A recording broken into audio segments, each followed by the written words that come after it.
President, distinguished colleague, the Senate notes that the 2023 Presidential and National Assembly election held across the country on the 25th day of February 2023.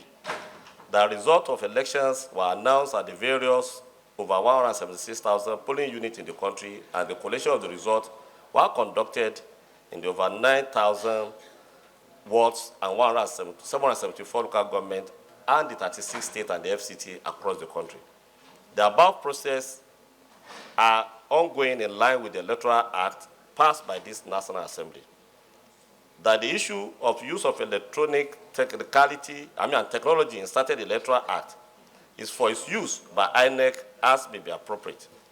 That specifically the provision of the transfer of results from PU is for the polling officers to snap the result announced at the PU and transfer same to INEC server upon availability of network, but not transmission in real time. This is the provision of the Electoral Act which we passed. That the Electoral Act and INEC guideline provide for the collation of results and final announcement to be done by the chief returning officers as far as the presidential election.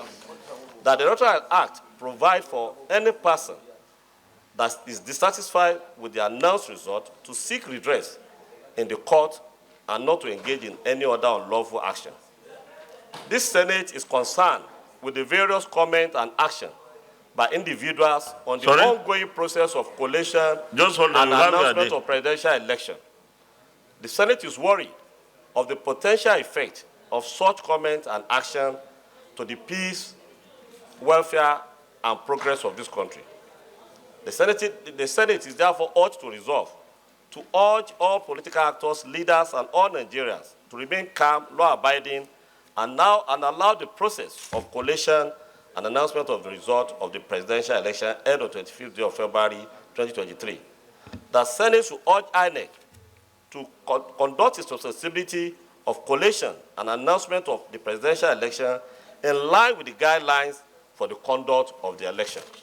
3, that the Senate should appeal to all political actors and indeed all Nigerians to abide by the rule of the electoral competition by accepting result of election or seek redress in the appropriate court.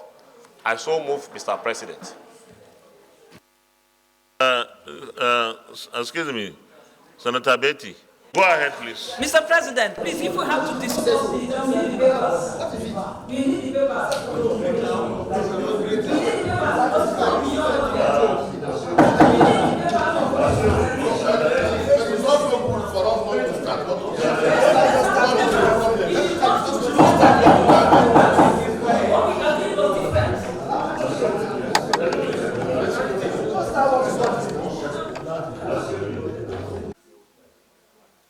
work according to the rules and the laid down procedures. For the procedures, we are supposed to have papers Listen to me, please. Yes, please. Listen to me, please. We should conduct ourselves with some respect, please. We ruled, we said we are going to allow him, and I ruled. You can't come back and say you need the paper. Mr. President, what we agreed was different from what he's reading. Just listen, please. He is reading beyond what we agreed. What he said was that we are going to calm down nerves. But if we have to if we have to discuss the Electoral Act, I need to have the papers. What will be crucial here, Minority Whip, I think we have listened to him. What is going to be important is how we contribute, how every one of us intervenes. And at the end of the day, the prayers or the resolution seeking will determine whether we restrict ourselves to what he asked for or not. Senator Ibrahim Yahya, we are brothers, friends, and colleagues to each other. We shouldn't be this hostile to ourselves. If we agree that we should allow him to say something, we don't have to accept everything he said. When we debate, we can say we don't agree with him. Yes. Senator Ibrahim, please go ahead.